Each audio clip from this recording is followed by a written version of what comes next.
இன்றைய நாளில் உங்களது ராசிகளுக்கான பலன்கள் வழங்குகிறார் ஜோதிட வித்வ சிரோன்மணி பிரம்மஸ்ரீ ஸ்ரீ ஜெகதீஸ்வர சர்மா.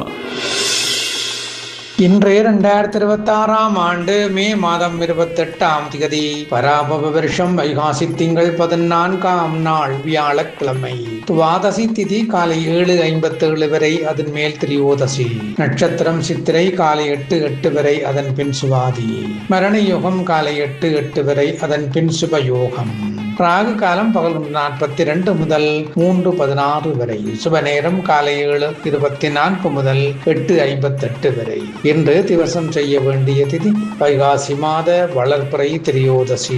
இன்று பிரதோஷ விரதமிருந்து மாலை வேளையில் சிவ வழிபாட்டை மேற்கொள்வதால் பாவங்கள் யாவும் நீங்கப்படும். மேலும் இன்று அக்னி நாள் அல்லது காண்டாவன காலம் நிறைவு பெறுகின்றது. இதன் மேல் முக்கிய கர்மங்கள் மேற்கொள்ளலாம். இனி இன்றைய பலன்கள். மேடம் சமபலன், இடவம் யோகம், மிதுனம் ஆக்கம், கடகம் அலைச்சல், சிங்கம் மத்திமம், கன்னி சுபீட்சம், துலாம் விருத்தி, விருச்சிகம் யோசனை, தனுசு மேன்மை, மகரம் நன்மை, கும்பம் இனிமை, மீனம் துயரம்.